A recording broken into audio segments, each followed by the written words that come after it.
Matt Wing, welcome to the Graph Podcast. Cheers, Ben. Cheers for the invite, mate. No, thank you very much. We are here in sunny Glasgow. Yes. I'm here, that doesn't happen that often. No, but this is the one day a year that it's going to be sunny. I walked off the train very sadly to see the station like it is, but beautiful city. But thank you for taking the time to come and see me.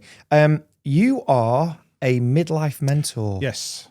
And the reason that we got in touch is because I wanted to get an insight from somebody who has been through the steps and identifies the problem with that big topic, which is alcohol. Yes. I'll give a little bit of a snapshot of my side of things and what we chatted about first, but then if you can kind of explain what you do just within the mentor element. But the reason I wanted to talk about it, Matt, is that myself and some friends, a lot of colleagues have kind of over the last, probably 2 years, really being tuned into, am I drinking too much? Do I depend on this a little bit too much? And there was two things that stuck out for me. I never really thought I did. I never really thought, I thought I drank socially. And I found, if I'm brutally honest, for the last 12, 18 months, I've kind of started to chase that rather than, we're going out, we all have a drink. I've kind of found myself a little bit that, it's Friday, thank God. Yeah. It means I can have a drink. Yeah. Saturday. Reward. Yeah. Saturday, it's Saturday, right? Yeah. So you drink. Yeah, reward. Yeah. And I found that becoming a little bit too much too consistent. And then interestingly, when I look at like my son who's 18 and you read the reports about how little they are drinking and their awareness of the effects of it, made me wanted to reach out to someone like yourself to say, be the senior done it. Matt, what is happening? So before we do though, you're a midlife mentor. Yep. What do you do? So I help men and women, midlife men and women, who feel they may have a problem with alcohol. They get in touch, we talk about it, and they usually do have a problem with alcohol. So then I kind of work one-to-one with those people to work out first why they drink, and usually it's just a self-destructive habit, a routine they've got into, that kind of 4 p.m. kind of reward. And then we kind of, I've worked with so many different types of people, but usually at the start, they're pretty broken, they're pretty done in. And we kind of go through the process, of stopping drinking and all the benefits of that. And then after 2 to 3 months, they're like a different person. It's like night and day from when the first conversation, they're like grey. You can just tell they're broken. And then after 3 months, they're just this glowing person full of energy and purpose. So I kind of guide them through that process, and not everyone's the same. So every process is different depending on the person. So for you, it'd be different. For me, it'd be different. For the pod man, it'd be different. So, everyone's different. Yeah. It's not one size fits all. Where did it start, Matt? Because I obviously have a little bit of a background, but you went through this yourself, right? What happened? So I drank heavy probably from my 20s onwards, and I drank to feel normal, I thought, because I didn't know at the time I had ADHD, which was undiagnosed, so I was like 52. So I was always feeling that kind of not quite right, and alcohol kind of ticked that box. It kind of quietened the noise in my brain. And obviously from my 20s onwards, it became my best friend. It became part of my life. Everything revolved around alcohol. Everything was, I manipulated most days around alcohol. I'm not saying I was a 24/7 drinker, periods of sobriety, but I always came back to it because it was my coping mechanism. It was the one thing that I could use to cope with life, to cope with how I felt, to cope with problems. You celebrate with alcohol, you commiserate with alcohol, you celebrate a new job with alcohol, everything to me was alcohol. Yeah. So it just became part of my life. And then if you do that for 30 years, right, so that's my 20s. I stopped when I was 52, so that was 32 years I did that for. And when you say you're heavily drinking, Matt, if I can ask though, what does that look like? Because I guess I'm bothered about what I consume at weekends. Yeah. I don't ever drink in the week. Right. I never drink at home. Yeah. But at weekends, it's speedboat time, right? I'm flat out. What's heavy drinking? Well, pretty much like for that, but kind of 5 days a week. Really? So I could not have one drink. So it was either none or oblivion for me. As soon as I had one drink, I lost all control. It literally, it just flicked a switch in my head, and I wanted more, more, more. And it was literally, I could drink 6 pints in, an hour. It's because I got that buzz, and I wanted to replicate that buzz, but you can never replicate the buzz from the first drink. But I chased that buzz. My brain wanted that hit again. So I just carried on until I kind of could drink no more. So I was a binge drinker. I was a none or 10 man, and it would be kind of 3-4 o'clock every day. The thoughts would have started to appear in my head. Oh, you deserve a drink. That kind of, I fantasized about it. I romanced about it. I could feel the drink before I'd even had the drink. Wow. If that makes sense. Yeah. I could feel it, literally. Yeah. I'd be walking to the pub, I'd be like so excited. Yeah. Because I could feel it in my bones already. There is that element of it, isn't it? That what you're talking there, like I say, I never used to have it, but that Saturday feeling of, I've been to the gym, I've done a killer workout. Yeah. Awesome. Off we go. Yeah, you can feel it. Yeah. And as I said to you before, because I'd always trained really hard all my life, like in the gym, cycling, all that stuff, always ate healthy. To me, I was just balancing the scales. I was drinking a lot, but I was training and eating okay. So to me, it was okay. I wasn't doing any damage until I went to the doctors, and I didn't feel too good. And he said to me, "What you doing?" I said, "I'm all right. I'm exercising." He says, "What about your drink?" I says, "Well," he's like, "Oh my God, you have no idea how close you are to a stroke because you're double stressing your body. You're stressing it with the training, and then you're going and stress it with the drinking. And the two are going to collide sooner or later." I never thought about that. Yeah, double stress. Yeah, from your heart rate variability when you drink is insane, isn't it? Yeah. And I do offset it in my mind with, I train. Yeah, but that causes strokes because your body's like battling against recovery and training. Training puts a lot of stress in your body, but so does drink a lot of alcohol. So when you get a double stress like that, you're asking for problems. And I feel blessed to still kind of be here in one piece. At 54, with all of that kind of drinking behind me, to still be pretty fit and healthy and not have any scars to show from it. When you were in that kind of drinking mode, Max, that's quite a long time. Yeah. Did you, I guess kind of two questions with it. Do you think you had a problem? And did others think you did? I always knew I couldn't have one. I didn't think I had a problem as in I was an alcoholic, even though I went to, hundreds of AA meetings. I could resonate with everyone in there, but to me, I was managing it because I wasn't stereotypical out of a paper bag guy. Didn't have the shakes in the morning. I was just a guy that drank too much. So to me, I didn't have a problem. And anyone looking in, I had a few comments. You passed out again, you did this, you did that, but never anything too dramatic. I had a lot of close scrapes in terms of taking a lot of risks when I was drinking, and I could have got burnt bad, and I unscathed, as they say.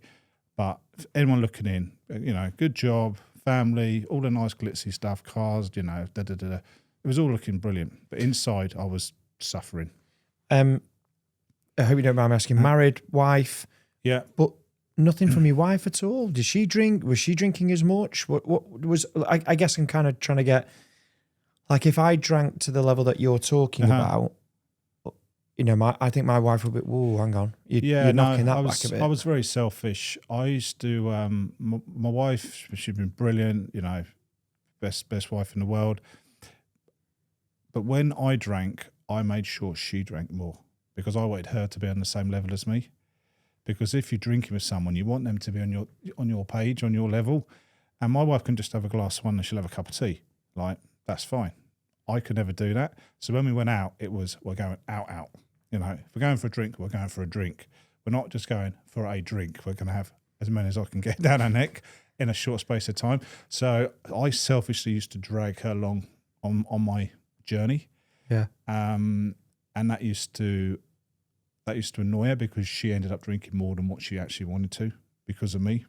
I'll fill the wine up, super big glasses, not just a small measure, it'd be a super big glass. I'd fill mine up, I'd drink half it and then fill it up again. So it was that kind of, yeah. I took her on along with me when I shouldn't have. It was quite selfish. At what point, what happened, and at what point was it, I've got to stop? I went on for years, Ben, if I'm honest. I stopped for 8 months in 2019. Yeah, 2019. I went on 4 holidays that year, abroad, didn't drink, everything was good.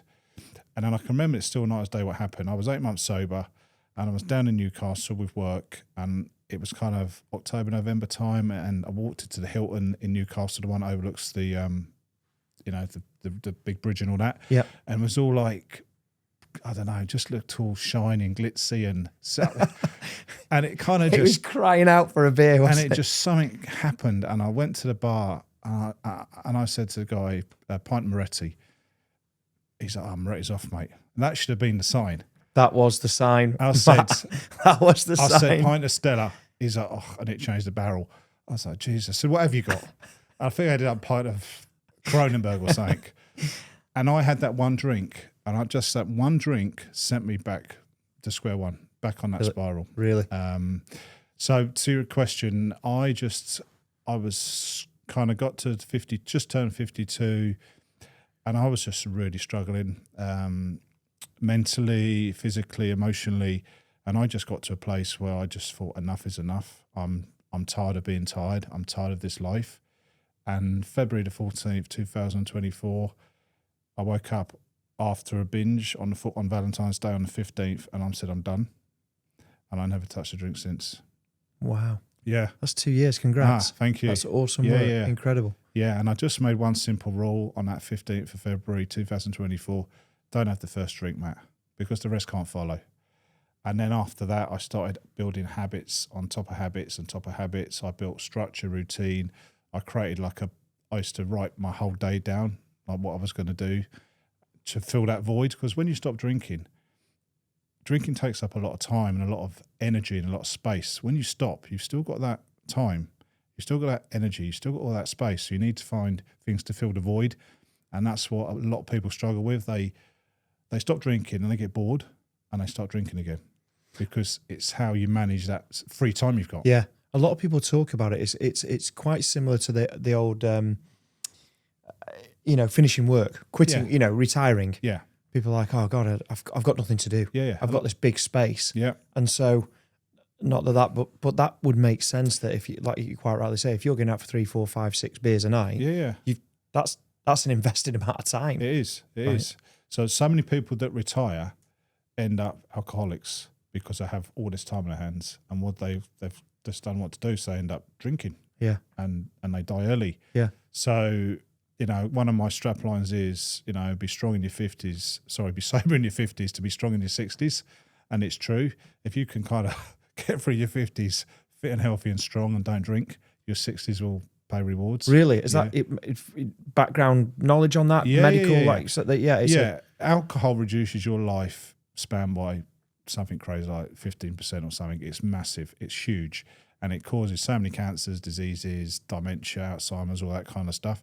So if you can stop drinking in your 50s, early 50s, you'll get payback in later life. Yeah, big time.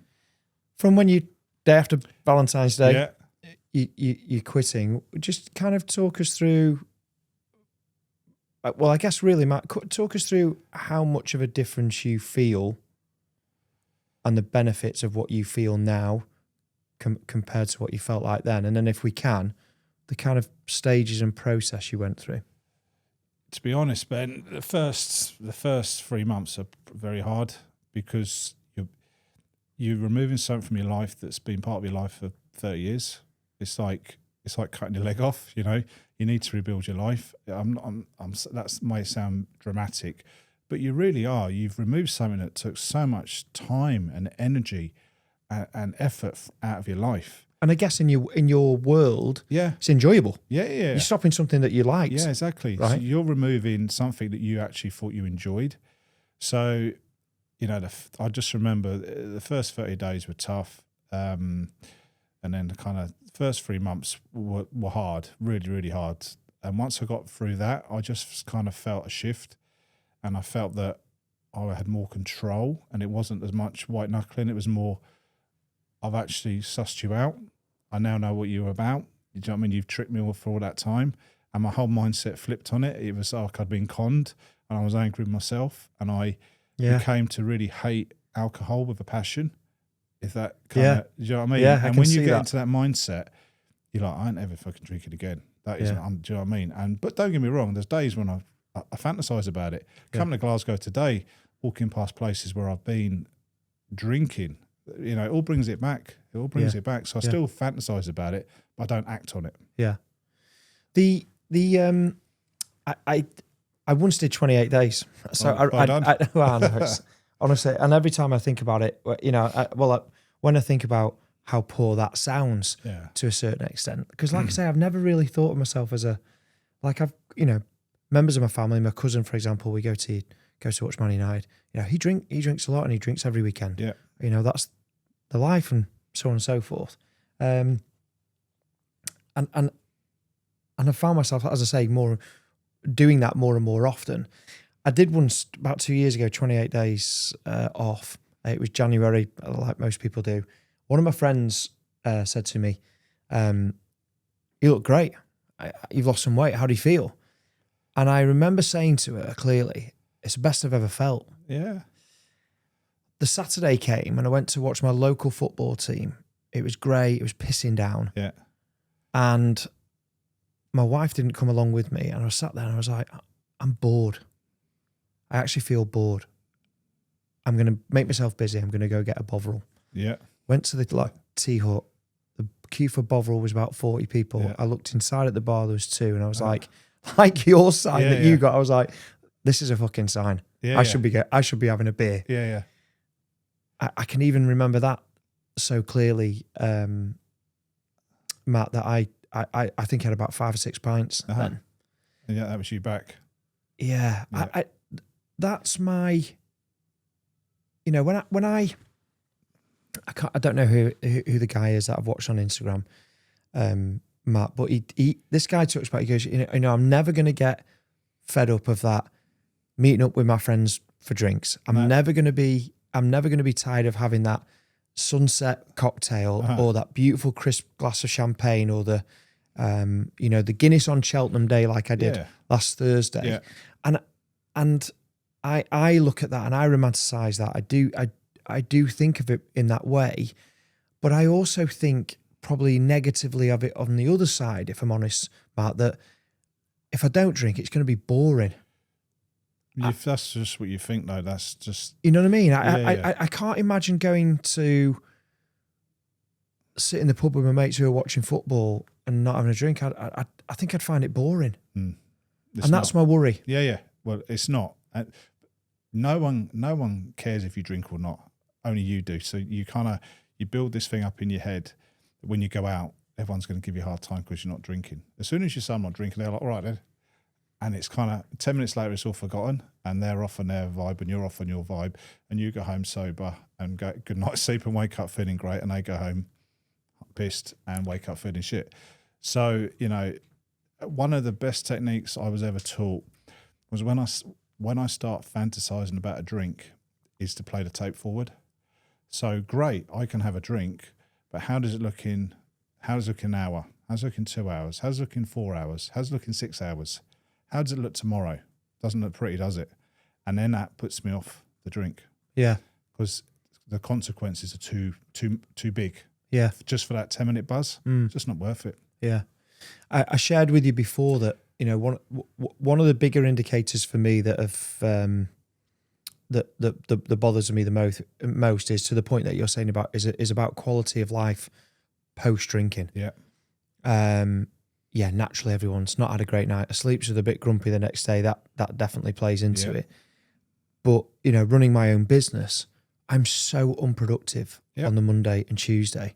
You know, I'll share like what we talked about before. Thursday we had, you know, there's a group of us that go every Thursday to watch Cheltenham. You know, so big day. Friday caught up with somebody having a meeting about the podcast. Yeah, shall we go for a pint? Yeah, that was 5. Saturday, I went on a stag do. That wasn't small. No. Wasn't crazy. You know, I'm definitely the early start, early finish. Oh yeah. But as I say, I'm speedboat through that. Yeah. But then Monday, Tuesday, you know, know. just such Unproductive. low mood. Yeah. That has definitely intensified as I've got older. Yeah. Without it does. question. It does. I mean, some of the guys and women I've worked with, when we've started their journey, we're talking CEOs, we're talking, you know, senior litigation lawyers, we're talking guys that own big companies. When they stop drinking, they're like, oh my God, how unproductive have I been for so many years? Because all of a sudden they've stopped drinking, they've got their life back, and the whole world has changed, and they're super productive at work, and people are saying to them, there's something different about you. What is it? And I mean, that people notice real quick because they're sharper, they're on the ball, they've got a spring in their step. You know, I've got a guy in the States I'm working with, the big CEO. You know, he's had lots of big events to go to, big dinners, and he was really worried about the whole drinking because that's part of it, you know, big investment bankers and that stuff. And he's not drank, and he messages me every day, and he says, Matt, I'm feeling amazing today. I'm a step ahead of everyone else. I'm at the breakfast meeting. I'm with it. I'm doing it, and that's because I'm not drinking. So the ripple effect is far and wide when you stop drinking. It happens real quick. Yeah. So once you've stopped, you've had your kind of mentioned the first 3 months were really difficult. Yeah. What then took you, Matt, into what you're doing now? I know it's not your main job, but you've kind of identified there's loads of Bens potentially out there that are looking to change this, right? There's a lot of Bens out there. There's a lot of Bens, a lot of Matts and Bens out there. I originally started this, I actually did a pod in this very studio, and it was more around performance coaching, around habits, around marginal gains, around fitness, that kind of stuff. With alcohol, sobriety was kind of in there, but it wasn't the main focus. And that was kind of last April, May I started that. But then as the months kind of went on, I just found out that market was so busy in terms of fitness and health. It's just a busy place to be, especially if you're older. It's a young person's game. And I kind of started spreading the word on sobriety, and the feedback I got was just unbelievable. I mean, my kind of page went from, a couple of thousand in October to like 60,000 now, and 30,000 on Facebook. And that was just kind of re-messaging around sobriety, around midlife sobriety, around the benefits of sobriety. And it kind of has just evolved, Ben, from kind of performance coaching into midlife mentor sobriety coaching. So my path has just happened, and I'm really pleased that it's kind of took me down this route because I've helped so many people already. Yeah. What are the steps? So people listening to this, obviously we want people to reach out to you and others like you. What are the kind of immediate headlines of if you're thinking about this, consider X, Y, and Z? The steps, as in the steps to stop drinking, or yeah. I think when I kind of meet people, it's when you ask the question, "How is alcohol still serving you?" And I kind of look at you, and they're like, "What do you mean?" Well, what benefit does it give you? And I'm like, "It doesn't. There's zero benefits to it now." So that is the kind of first process, is kind of nailing that message. Is how is it helping you? And if it's not helping you, then we can carry on. If you still think it's helping you, there's no point us working together. Yeah. So that's kind of the first step. And then it's very much, and this is an AA cliche, it's very much one day at a time. Don't think any further than a day, because that's scary. If people start saying, I'm never going to drink again, they'll drink. It's very much, we keep it a day at a time, a week at a time, a month at a time, and we keep it real. And then the next step, we have a daily structure. So we have a morning routine for everyone, and we have mindset work around alcohol during the day. We have a kind of nighttime routine, and then we build on a fitness and kind of nutrition plan. So everyone has a kind of blueprint structure, which has daily wins, daily non-negotiables, back to the habits. There's kind of lots of non-negotiable habits in there. It could be, they must check in with me every day. They're going to not drink coffee after 2 o'clock. They're going to meditate, da, da, da. So it could be so many different small habits that we build into this daily structure for them. Yep. And they follow the structure every day for 30 days, and then we change it and we do another 30 days, and it works. Because everyone I've worked with has stopped drinking. Wow. Every single person. And some of the guys I worked with when I started in December, they were broken. That they were broken, right? And now, different people. Different, absolutely night and day. Their face is different, their body's different, their skin's different, their hair's different, everything's different. Wait, am I going to grow hair if You're going to grow hair. if I stop drinking? I'm going to grow hair. But they're just the way they position themselves, the way they're talking, it's changed. When I first met them, they're kind of, head down, kind of just everything's gone, confidence, they're just miserable. And now they're just on a different level. It's so refreshing to see, and that's what drives me on. And you, as you mentioned, you work with people. This isn't people, I don't know, classically being dragged out the pub at 11 a.m. in Wetherspoons on a Tuesday, right? No. This is fully functioning professional people as well. Yeah, high performers, execs that are running big companies, but they've got this kind of this niggle with them that they know that something's wrong, and it's the alcohol. It's making them feel bad, and they know it, but they don't know what to do about it. They don't know how to address it because it's hard to do it on your own. You need to be accountable to somebody, and by being accountable to me and I'm accountable to them, that makes the big shift. And the daily check-ins are absolutely massive. That kind of constant daily check-in, because I can get messages, and the message one can be, "Oh, I'm feeling so bad," or da da da. And by the time we've had 2 or 3 messages, they're back in the game because I've taught them. Mm-hmm. I've given them tools to use, given them mindset tools, and they've kind of flipped. I'm going to have a drink today to no way, I'm not going to have a drink.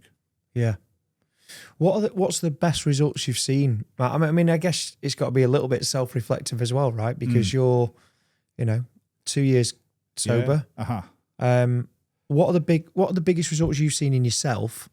What's the biggest results you've seen in someone you've worked with? Good question. Myself, I guess it's one of the biggest ones is having peace of mind and having that anxiety removed. Alcohol used to give me such bad anxiety, like absolutely crippling anxiety. I don't get it now. Strange that. I go to sleep at night at peace. I wake up at peace. So those kind of small things have been the big wins. Obviously, more energy.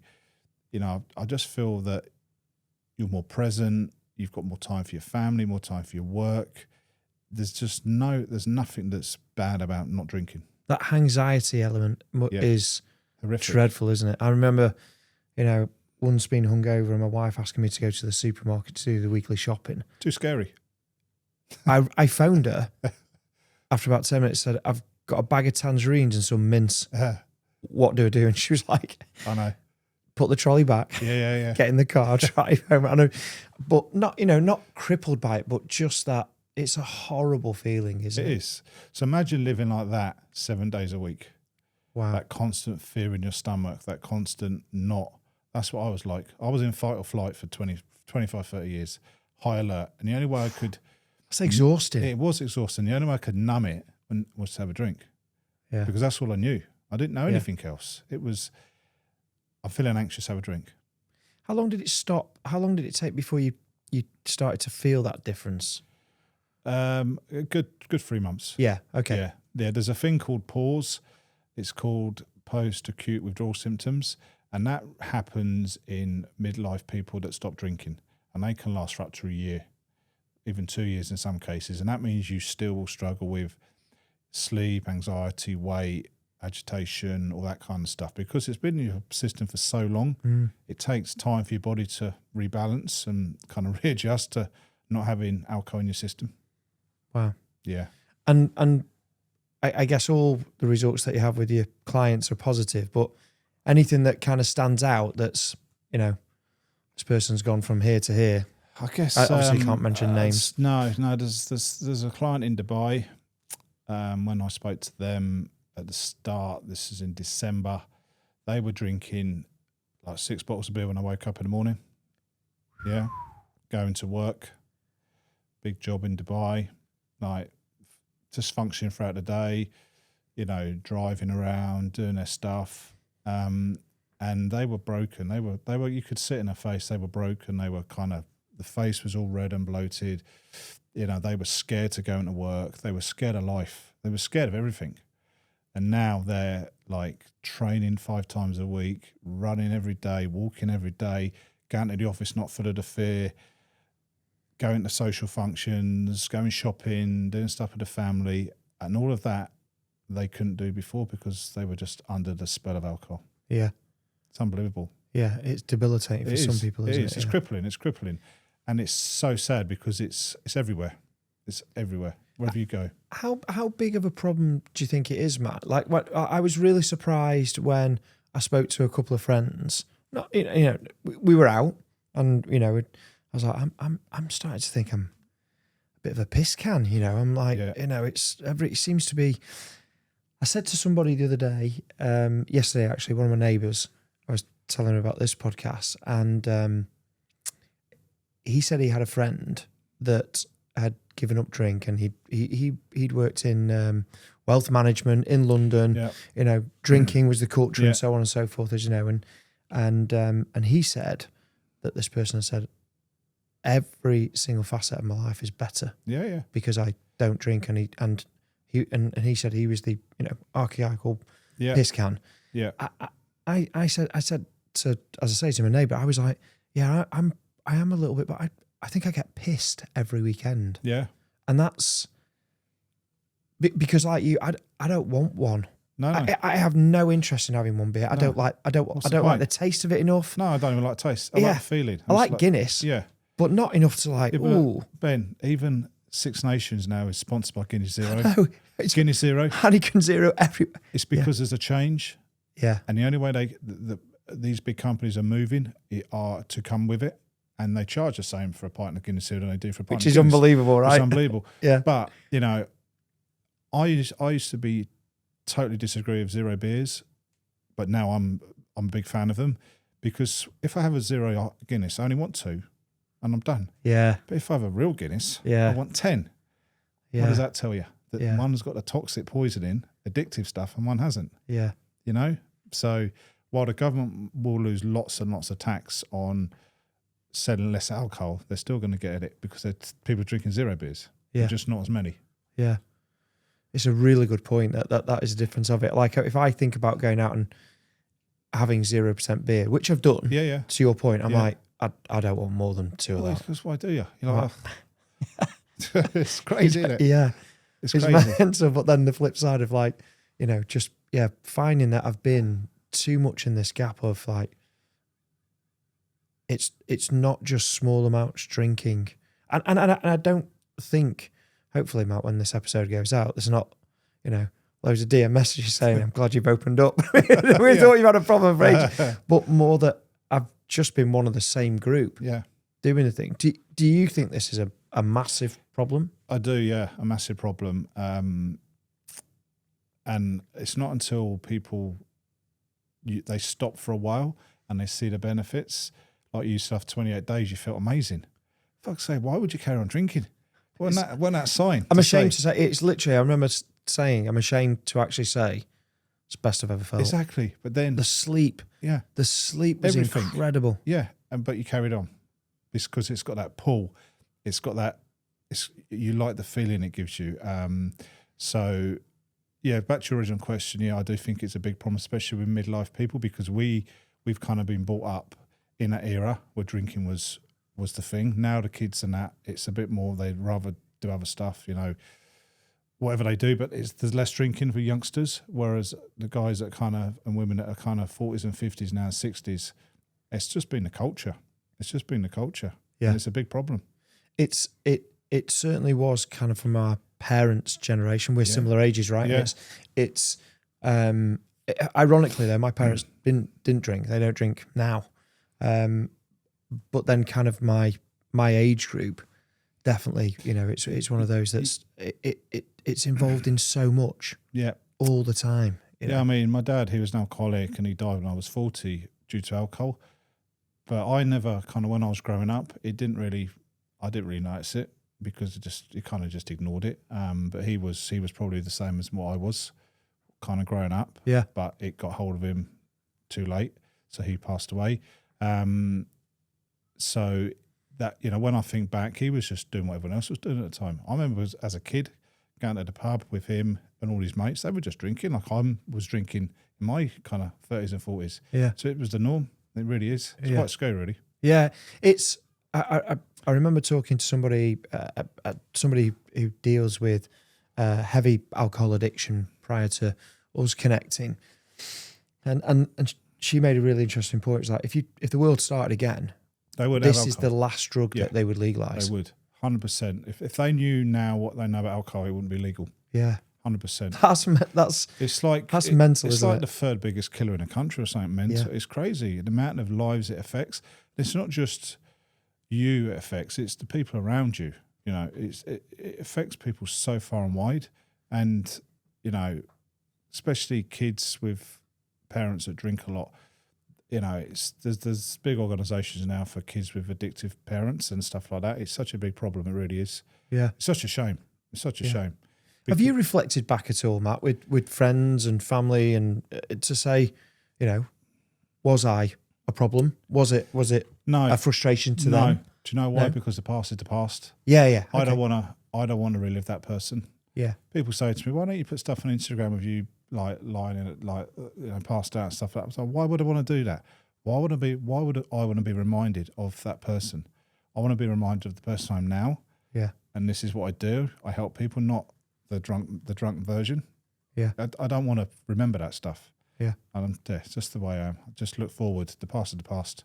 What's done is done. What's done is done. I can't change it, can you? Yeah.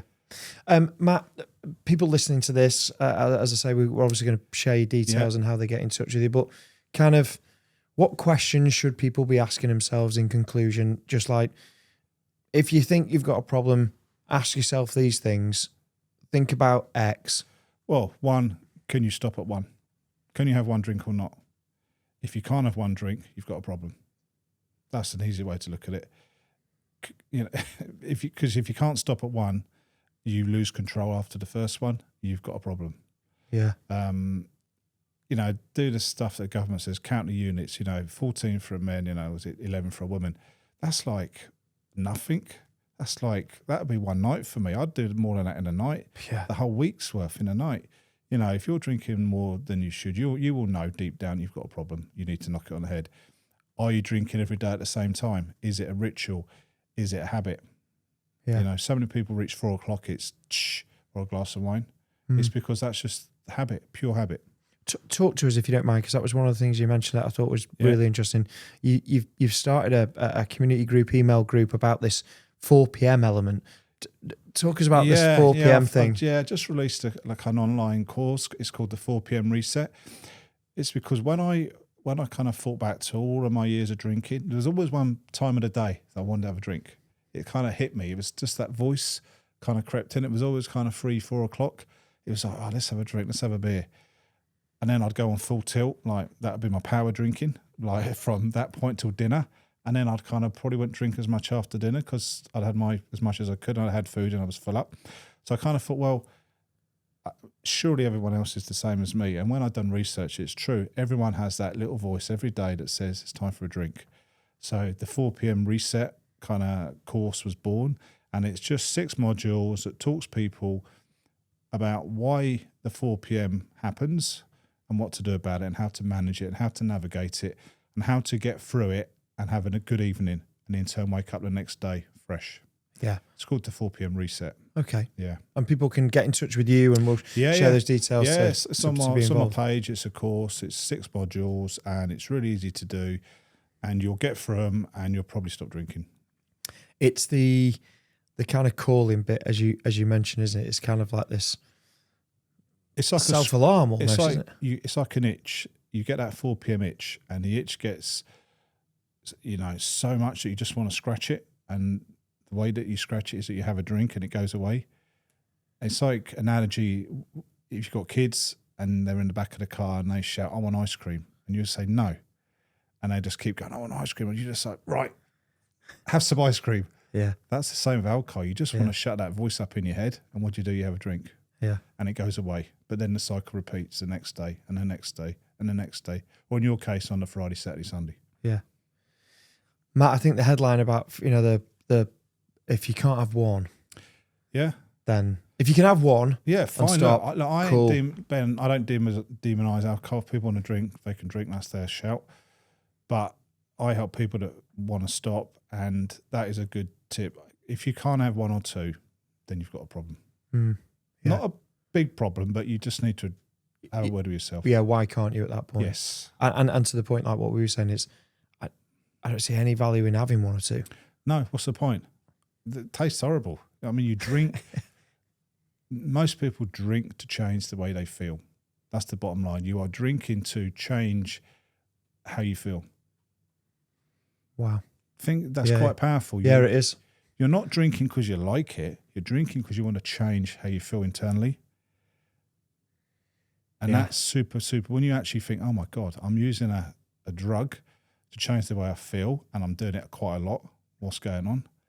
There's other ways to change the way you feel without having to use alcohol. Yeah. And that's what I teach people, what to do instead of drinking. Yeah. Matt Wing, that's shot by. I mean, we could have had probably 6 pints in that time by the amount of what we've been talking, but I do think it is something that is becoming more and more prevalent in people's thoughts. I think, I love the name Midlife Mentor, because it does have so many. Lived experience. I think it's. I'm weathered. I've lived experience. You're not at all, not at all. But I think it's more that, I can't talk for ladies in this position, but a lot of my mates, got over 45, you get to this thing, don't you, where I'm just like, fuck, I'm a little bit lost. I don't know what I want to do. I want to keep doing this as a career. Do I want to, where is my interest coming, and so on and so forth. And then when you overlay the alcohol effect of those kind of feelings, it's just, I think it can be a bit of a slippery slope. And I'm definitely catching myself. The ringing things that I'm hearing from our conversation today is, not being able to just have one. Think about it, because that's a red light. And that big bit that you called out, keep sober in your 50s. Pays back in your 60s, because I guess then if you don't, you are head down into 60s. Think of it as like you're investing in your health pension pot. By putting the work in now, your health pension pot is growing in the future. I had a guy, again, I won't know names. He's a big in the TV arena. He was in the States for a couple of months. He was really hitting it hard, and he'd come back, done really well. And he said, Matt, I'm done. Right. And we only worked together for a month, but we reset him. He's done a month off the drink. We got him in a good place, and now he's kind of back to himself, because it gets that. It does get you down. It just gets to you. So, if anyone's out there that needs help, just, get in touch, and we can have a chat and go from there. Superb. Yeah. Matt Wing, Midlife Mentor. Ben, it's been a pleasure. Thank you for bringing me to Glasgow. No, thank you. It's been awesome, and I'm sure that a lot of people will be reaching out, and if if anybody's having those struggles, please feel free. You're not alone. That's what I'm going to say. You're not alone, because so many people are having them. And alcohol is a toxic poison, and never blame yourself. Never blame yourself, because you're dealing with a highly toxic, addictive substance here. Never forget that. You shouldn't ever blame yourself. And I say that to everyone. Don't give yourself a hard time. Yeah. Let's go find a 0% Heineken or Guinness. Right? Good. All right. Thanks, Matt. Brilliant. Really appreciate your time. Appreciate your time. Thank you. Thank you, mate. Cheers. That's a wrap on this week's Graft. Please make sure you follow the podcast from wherever you listen or watch from, so you don't miss an episode, and we'll see you next week.